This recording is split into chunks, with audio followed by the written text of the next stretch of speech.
मित्रांनो, आपण solid state हा चॅप्टर चालू केला होता. पाठीमागचे 4 लेक्चर आपण सॉलिड स्टेट पाहत आहोत आणि आजचं याचं 5वं लेक्चर आहे.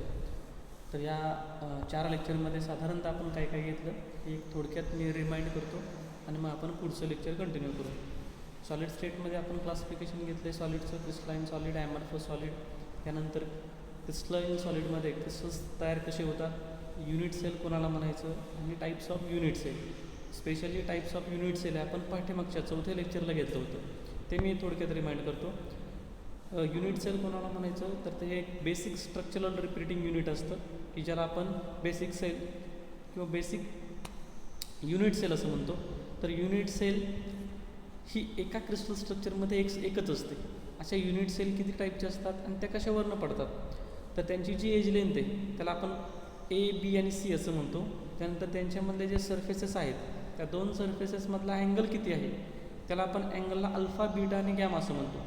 मग हे लेंथ कशी आहे, एकसारखी सगळी लेंथ आहे का, अँगल एकसारखे आहेत का 2 एकसारखे आहेत 2 वेगळे आहेत, याच्यावरनं त्यांचे परत टाईप्स पडलेले आहेत. तर unit cell is divided into 4 types. First पहिली युनिट सेल आपण त्याला काय म्हणतो, सिम्पल किंवा प्रिमिटिव्ह. तर हे कोणाला म्हणायचं primitive, Wien the particle is present at the corners only. फक्त जर पार्टिकल्स कॉर्नरलाच प्रेझेंट असतील तर त्यांना आपण म्हणतो प्रिमिटिव्ह युनिट सेल. कॉर्नरच्या व्यतिरिक्त कुठेही पार्टिकल प्रेझेंट नसतात. तर ही पार्टिकलची संख्या किती असते ते पण आपण पाठीमागच्या लेक्चरला घेतलेले. सिम्पल युनिट सेल असेल तर पार्टिकल्स फक्त कॉर्नरलाच प्रेझेंट असतात.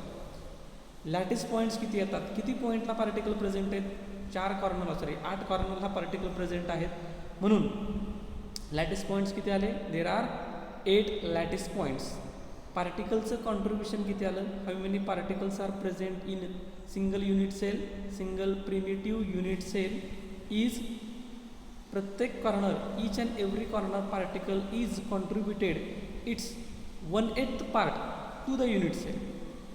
Like that 8 corners are there, hence total particle present in unit cell is equal to, असं आपण कॅल्क्युलेट केलं होतं, 1/8. एका कॉर्नरचं कॉन्ट्रीब्युशन 1/8 आहे, multiply by number of corners. There are 8 corners there, so multiply by 8 becomes equal to 1. So 1 particle is present in simple or primitive unit cell. जे बाकीच्या unit cells आहेत त्यांना आपण नॉन प्रिमिटिव्ह युनिट सेल म्हणू. Non primitive कोणाला म्हणायचं, basically non primitive unit cells are the unit cell in which corners are present, particles are present at the corner along with corner if the particles are present at anywhere of that unit cell. कुठेही particle present असतील तर त्यांना आपण म्हणणार non primitive. Non primitive मतलब first body centred unit cell. As name indicate the particles are present at the along with corner of unit cell at the center of body also. It is known as the body centred unit cell. ठीक आहे, बॉडीच्या सेंटरला पण particle असतात. Total contribution किती येतं, कॉर्नरचा मिळून 1 particle, बॉडीच्या सेंटरचा 1 पार्टिकल, असे 2 particle. Next face centred unit cell. Face centred unit cell कोणाला म्हणायचं, when the particles are present at the face, each and every face of unit cell along with the corner, then it is called as the face centred. Number of particles किती असतात, फेसचा अर्धा, असे total faces असतात 6, म्हणून पार्टिकलची संख्या आली 3 आणि कॉर्नरचा 1 particle, अशी टोटल संख्या आली 4. नेक्स्ट आहे एंड सेंटर्ड किंवा त्याला आपण बेस सेंटर्ड असं देखील म्हणतो. तर बेस सेंटर्डमध्ये पार्टिकल्स कुठं प्रेझेंट असतात, particles are present at the 2 opposite faces of an cube along with the corner. कॉर्नरला तर असतातच आणि फेसेसला पण असतात, 2 अपोजिट फेसेसला पण पार्टिकल प्रेझेंट असतात. So total number of particles opposite साईडचे फेसेसचे 2 अर्धे अर्धे म्हणून तो 1 आणि कॉर्नरचं मिळून 1, असे टोटल पार्टिकल्स झाले 2. सो बेस सेंटर्डमध्ये पार्टिकलची संख्या किती असते, 2 असते. So next in today's lecture we are going to discuss. त्याच्या आधी मी काही क्वेश्चन तुम्हाला विचारणार आहे. So number of particles present in a unit cell. Unit सेलमध्ये साधारणतः किती पार्टिकल प्रेझेंट असतात हे मी आत्ताच सांगितलं आणि त्याच्याच रिगार्डिंग त्याच्यावरती काही क्वेश्चन्स तयार केलेले आहेत. First, each corner particle of cube is shared by dash dash cubes. क्यूबच्या कॉर्नरला जो पार्टिकल प्रेझेंट आहे थोडक्यात तर तो पार्टिकल किती जणांच्या मध्ये शेअर केलेला आहे. तर जेवढा पार्ट, एक बेसिक हिंट त्याला अशी आहे बघा, पहिल्याच क्वेश्चनमध्ये मी सांगतो, जो काही पार्ट त्या युनिट सेलमध्ये कॉन्ट्रीब्यूट केलेला आहे, ठीक आहे, तेवढा पार्ट त्या युनिट सेलमध्ये कॉन्ट्रीब्यूट केलेला आहे तेवढं क्यूब्सने तो स्पिअर शेअर केलेला आहे. म्हणजे कॉर्नरचा पार्टिकल किती आलेला आहे, 1/8, म्हणजे 8 भागांमधला 1 भाग आपल्याकडे आला. म्हणजे याचा अर्थ कॉर्नरचा पार्टिकल किती जणांनी शेअर केलेला आहे, 8 क्यूब्सने शेअर केलेला आहे आणि त्याच्यामधला 1 भाग आपल्याकडे आला किंवा त्या युनिट सेलमध्ये आला. So answer is 8. Each corner particle of cube is shared by 8 cubes. 8 क्यूबने तो शेअर केलेला आहे. पहिला जर क्वेश्चन इझिली समजला असेल तर पुढचे क्वेश्चन तुम्हाला काही अडचण येणार नाही. तीच ट्रिक आहे आणि त्याचे सोडवायचे आपल्याला. So next question, each face particle is shared by dash dash cube. फेसचा जो पार्टिकल आहे तो किती जणांच्या मध्ये शेअर केलेला आहे. तर फेसचा पार्टिकल किती असतो, अर्धा आपल्याकडं, तर ऑब्विसली अर्धा पलीकडल्या शेलमध्ये असणार आहे. म्हणजे तो अर्धा आपल्याकडं आणि अर्धा पलीकडं, म्हणजे किती जणांच्यात मिळून शेअर केला, 2 जणांच्या मध्ये शेअर. म्हणून each face particle is shared by 2 cubes. Answer is Q.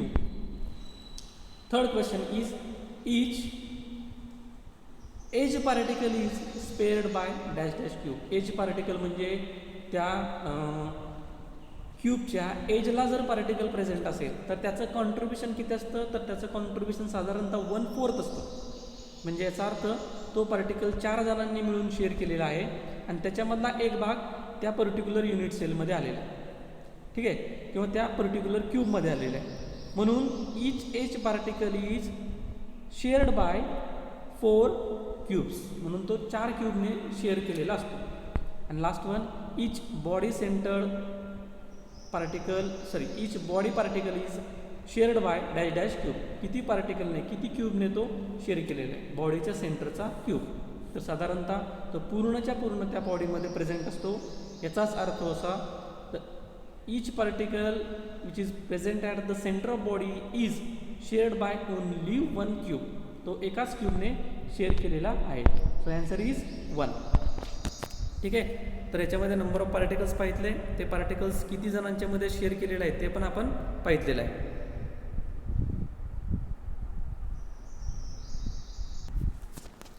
Next, crystal system and Bravais lattice. मी या लेक्चरच्या चॅप्टरच्या सुरुवातीला सांगितलं होतं की there are 7 types of basic crystal system. 7 टाईपच्या क्रिस्टल सिस्टीम्स असतात. आणि त्या कोणत्या कोणत्या असतात, तर these are mention there. Crystal सिस्टीमचा जो कॉलम आहे त्याच्यामध्ये मेन्शन केलेले आहेत. ही नावं तुम्हाला लक्षात ठेवायची आहेत किंवा पाठ करायची आहेत. बघा हे काय आहे, तर cubic, tetragonal, orthorhombic, monoclinic, hexagonal and rhombohedral and triclinic. These are the 7 crystal system. या 7 क्रिस्टल सिस्टीम्स आहेत. या 7 टाईपच्या क्रिस्टल सिस्टीम्स आहेत. त्याला लक्षात ठेवण्यासाठी सी टॉम HRT याप्रमाणे लक्षात ठेवलं तरी चालेल.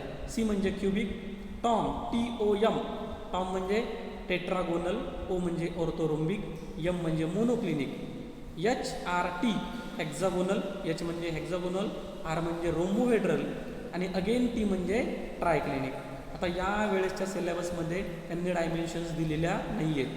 पाठीमागच्या सिलेबसमध्ये त्यांना डायमेन्शन होत्या. जसं की क्यूब जर असेल तर क्यूब कोणाला म्हणायचं, all the edge length of the cube are identical. सगळे एज लेंथ आहेत ते आयडेंटिकल असतात. सगळ्या बाजू एकसारख्याच असतात क्यूबच्या. आणि जे काही अँगल्स आहेत ते सगळे 90मध्ये असतात. तर त्याला काय म्हणायचं, क्युबिक क्रिस्टल सिस्टीम. पण यावेळेस त्यांनी फारसं डिटेल न देता फक्त नावं दिलेली आहेत. ठीक आहे. आता हे ब्रेवियस लॅटिस काय, हे झालं क्रिस्टल सिस्टीम. 7 टाईपच्या क्रिस्टल सिस्टीम्स असतात डिपेंडिंग अपॉन द डायमेन्शन्स. ज्या डायमेन्शन्स आहेत त्याच्यावरनं 7 क्रिस्टल सिस्टीमचे पडतात. ब्रेवियस लॅटिस कोणाला म्हणायचं, actually Bravais is the name of French mathematician. हे एक फ्रेंच मॅथमॅटिशियनचं नाव आहे आणि त्याने असं प्रूव्ह केलेलं आहे की क्युबिक क्रिस्टल सिस्टीम जर घेतली तर त्याच्यामध्ये 3च टाईपच्या युनिट सेल पॉसिबल आहेत. हे पुढं युनिट सेल दिलेले आहेत बघा टाईपमध्ये. तर क्युबिकमध्ये 3च टाईपच्या पॉसिबल आहेत. कोणते कोणते, प्रिमिटिव्ह, बॉडी सेंटर्ड आणि फेस सेंटर्ड. जर टेट्रागोनल घेतलं तर दोनच टाईपचे आहेत, एक प्रिमिटिव्ह, दुसरं बॉडी सेंटर्ड.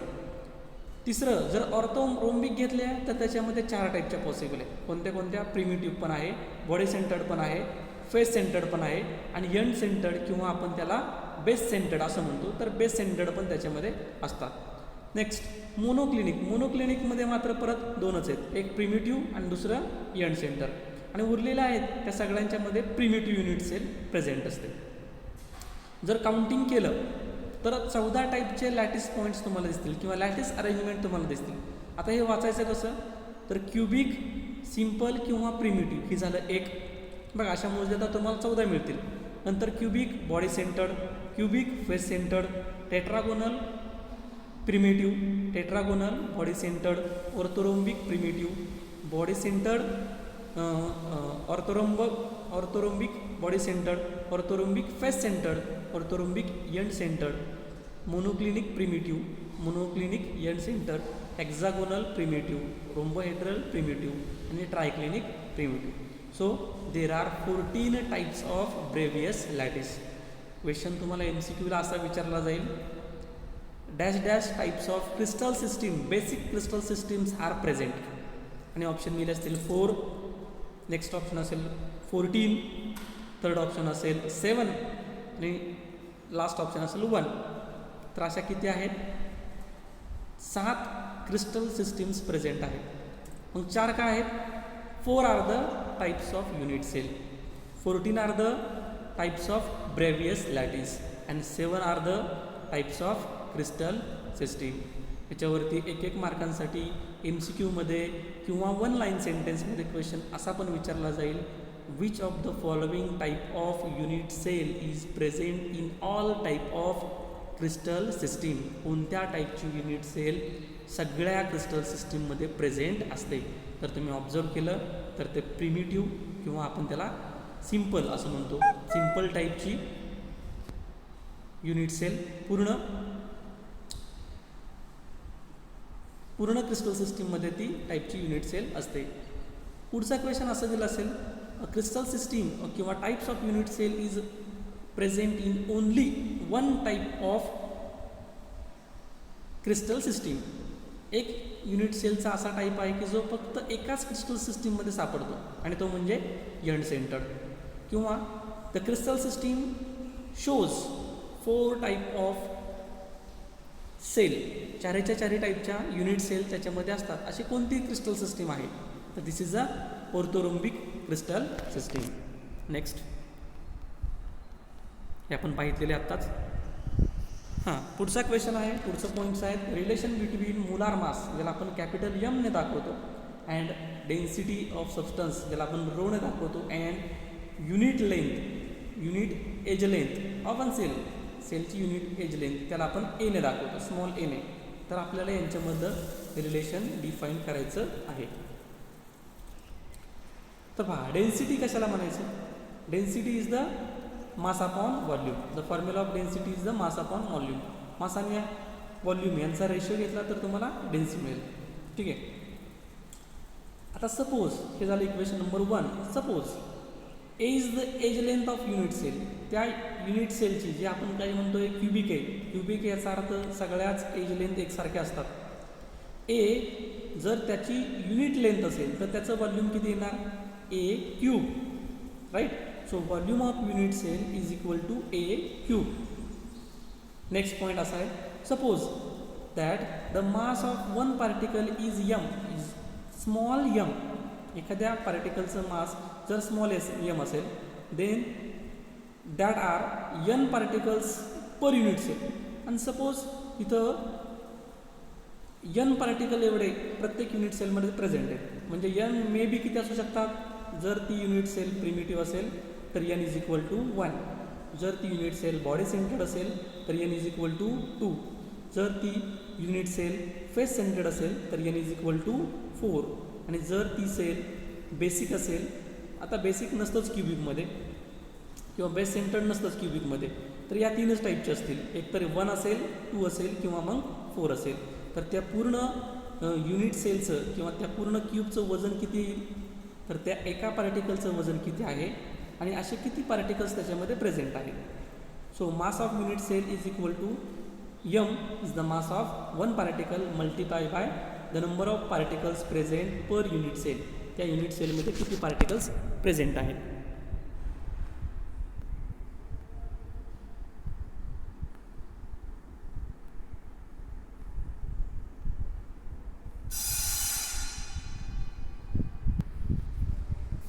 ठीक आहे.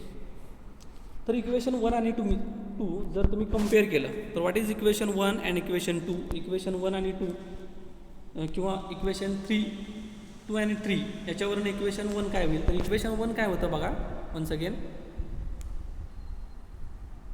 Equation 1 is about the density, equation 2 is about volume and equation 3 is about mass of unit cell.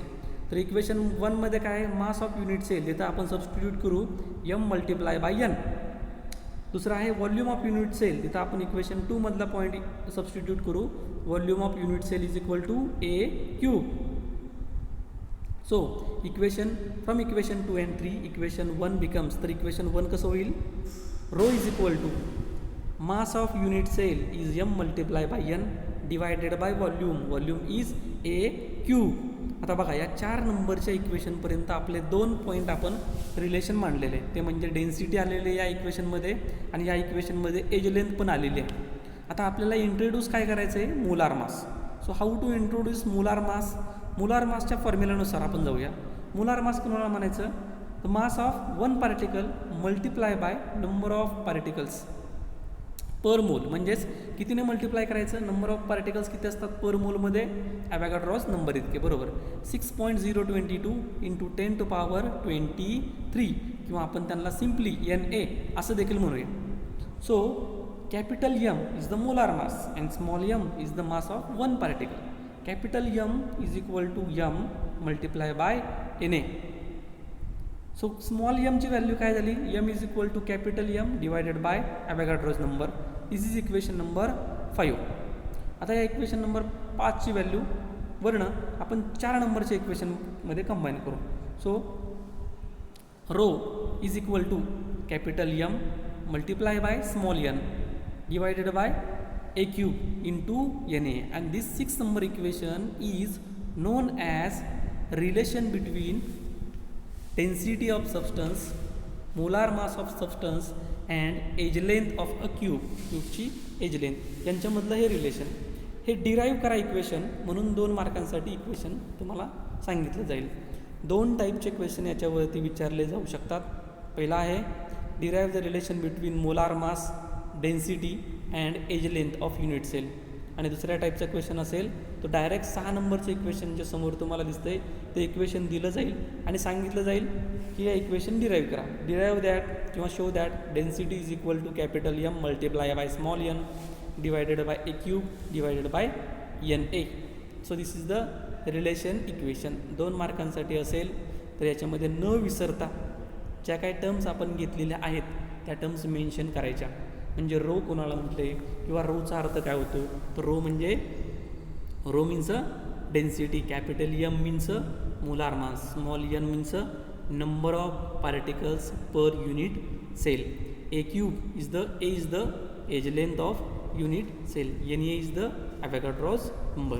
तर या टाईपचा 2 मार्कांसाठी याच्यावरती क्वेश्चन विचारला जाऊ शकतो.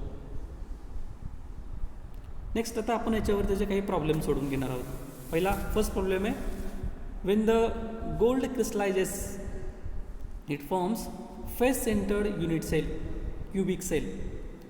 The unit cell edge length is 408 picometre. Calculate density of gold. Molar mass of gold is 197 gram per mole. तर आपल्याला हा प्रॉब्लेम सोडवून दिला असेल तर हा 12वी मधला पहिलाच प्रॉब्लेम आहे. तर first of all write down the given values. तर आधी गिवन व्हॅल्यूज लिहून काढायच्या. काय काय दिलेले आहे आपल्याला, तर मोलार मास दिलेले आणि मोलार मासला आपण कुठलं लेटर वापरतो, capital M. Capital M of gold is equal to 197 gram per mole. आता ची संख्या कशी काढायची, for face centred n is equal to किती असतात, number of atoms per unit cell 4 असतात. So n is equal to 4. NA obviously आपल्या सगळ्यांना माहिती आहे, NA is the Avogadro's number 6.022 10 to power 23. A is the edge length आणि इथं conversion करणं अत्यंत महत्त्वाचं आहे. बघा आपल्याला डेन्सिटी काढायची आहे ग्रॅम पर मोलमध्ये, सॉरी ग्रॅम पर सेंटीमीटर क्यूबमध्ये. म्हणजे याचा अर्थ आपण हे सेंटीमीटर क्यूबमध्ये कन्वर्जन केलं पाहिजे कशाचं, लेंथचं. आणि लेंथ दिली आहे कशामध्ये, तर लेंथ दिली आहे आपल्याला पिकोमीटरमध्ये. किती आहे, 408 पिकोमीटर. सो कन्वर्जन कसं असेल, मी पिकोमीटर फक्त काढतो, पिको काढतो. तर पिकोच्या ऐवजी काय येणार, 10⁻⁻12. तर कन्वर्जन केल्यानंतर काय आलं, 408 मल्टिप्लाय बाय 10⁻⁻12 मीटर. आता मला सेंटीमीटर हवं आहे, तर सेंटीमीटरचं कन्वर्जन कसं होणार मग, 4.08 इंटू 10 किंवा 408 इंटू 10⁻⁻10 सेंटीमीटर. हे डायरेक्ट मी घेतलेलं आहे इथं, 4.08 इंटू 10⁻⁻8 सेंटीमीटर. सगळे कन्वर्जन झाल्यानंतर फॉर्म्युल्यामध्ये किमती टाकायच्या. So first density is equal to, write down the formula. आता इथून पुढं तुमचे मार्क चालू होतात. फॉर्म्युला लिहिला अर्धा मार्क, कन्वर्जनवरती जर लेन्थचं केलं असेल तर त्याला अर्धा मार्क मिळतो, लेन्थचं कन्वर्जनला. ठीक आहे, फॉर्म्युला लिहिला याला अर्धा मार्क. आता पुढं या करेक्ट व्हॅल्यूज याच्यामध्ये टाकायच्या. या सगळ्या व्हॅल्यू टाकल्यानंतर तुम्हाला असं मिळेल इथं व्हॅल्यू खालची, सेकंड नंबरचा पॉईंट. आता कॅल्क्युलेशन करत असताना बघा काय करायचं आहे, आधी पॉवर बाहेर काढा, 10ची पॉवर, 10⁻⁻8 विथ पॉवर +3. तर पॉवरची पॉवर असेल तर त्यांचं मल्टिप्लिकेशन करायचं. So 10⁻⁻24 -8 multiply by +3. So answer is -24. म्हणून पॉवर किती आली, -24. ही 3ची पॉवर आहे 4.08, ती ॲज इट इज त्याला पॉवर आलेली आहे. 4.08 इंटू 10⁻, इंटू 3 पॉवर 3 आणि पुढं ॲज इट इज. नेक्स्ट आता हे सोडवायचं कसं बघा, तर रो आणि पॉवरचं कन्वर्जन करून टाकलं मी. 10⁻⁻14 होतं आणि 10⁻+24 होतं, सॉरी 23 होतं. हे कन्वर्जन केलं, कॅन्सल केलं तर -1 ही पॉवर शिल्लक राहिली. सोडवताना काय करायचं बघा, आधी डिनॉमिनेटर मी सोडून घेतो. तर डिनॉमिनेटरला काय आहे, 4.08 इंटू पॉवर 3. तर या पॉवरचं कन्वर्जन कसं सोडवायचं बघा, लॉग घ्यायचा, 4.08चा लॉग घ्यायचा, त्याला 3ने मल्टिप्लाय करायचं. याच्यामध्ये लॉग ऑफ 6.022 याची ॲडिशन करायची. तर लॉग ऑफ 4.08 याची व्हॅल्यू येते 0.61066. याला 3ने मल्टिप्लाय करा. 6.022 याचा लॉग येतो 0.7797. हे सगळं बेरीज केल्यानंतर तुम्हाला व्हॅल्यू मिळेल 2.61168. आता यांचा अँटीलॉग बघा, म्हणजे किती आलं, 408.95 इज द ॲन्सर. इथं मांडून ठेवा पुढं, 408.95 इंटू 10⁻⁻1. ठीक आहे, आता काय करायचं आहे, 788चा लॉग पाहायचा, त्याच्यामधनं मायनस करायचा लॉग ऑफ 408.95. सो लॉगने केल्यानंतर तुम्हाला लॉगचं सबस्ट्रॅक्शन केल्यानंतर व्हॅल्यू मिळाली 0.2848. त्याचा अँटीलॉग पहा, अँटीलॉग पाहिल्यानंतर व्हॅल्यू काय मिळाली 1.9266. म्हणजे डायरेक्टली तुमचं 788 डिवायडेड बाय 408.95 याची व्हॅल्यू किती आली, 1.9 इंटू 10 इन 1.9266. 10 टू पॉवर खाली आहे, 10 टू पॉवर 1 -1 हे डिनॉमिनेटरला आहे. तर ते वरती गेल्यानंतर काय होईल, 10 to power +1. So 10 to power +1 multiply by 1.9266. It becomes 19.266 gram per centimetre cube, और it is same as 19.10866 kg per metre cube. That is the answer. इथपर्यंत सोडवल्यानंतर तुम्हाला 3 मार्क मिळतील. नेक्स्ट पुढचा क्वेश्चन आपण घेऊ याच्यासारखाच. सेकंड नंबरचा प्रॉब्लेम सेम तसाच दिलेला आहे, वाचून घ्या तुम्ही problem. A unit cell of iron crystal has edge length, आता इथं एज लेंथ दिलेली आहे 288 पिकोमीटर, डेन्सिटी पण दिलेली आहे 7.86 gram per centimetre. Find the number of atoms per unit cell and types of crystal system. आता आपल्याला number of unit cell per unit cell find out करायचे, म्हणजे ऑब्व्हियसली आपल्याला काय फाइंड आउट करायचं आहे, we have to find out small n. आणि पुढं सांगितलं त्यांनी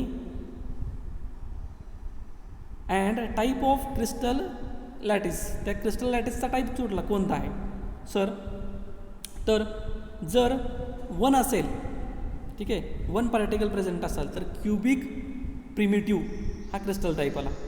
जर 2 असेल तर क्युबिक बॉडी सेंटर्ड. जर नंबर ऑफ पार्टिकल्स 4 आले तर त्याला म्हणायचं क्युबिक फेस सेंटर्ड. ठीक आहे, एक तर आपल्या आयडियाला कळाले आपल्याला. आता शोधायचं आहे काय आपल्याला? तर आपल्याला फक्त शोधायचं आहे n is equal to how much. 1 आहे.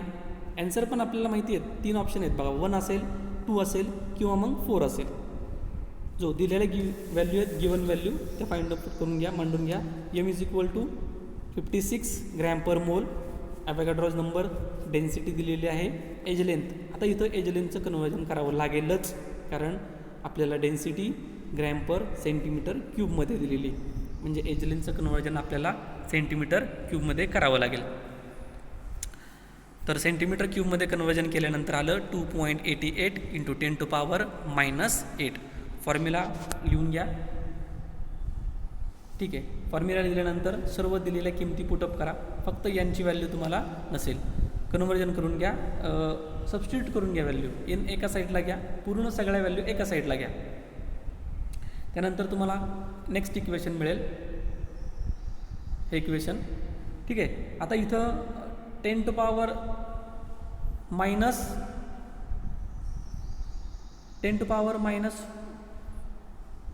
10⁻24 दिसते आणि 20⁻+23 दिसते. यांचं कन्वर्जन केल्यानंतर मला काय मिळणार? 10⁻⁻1.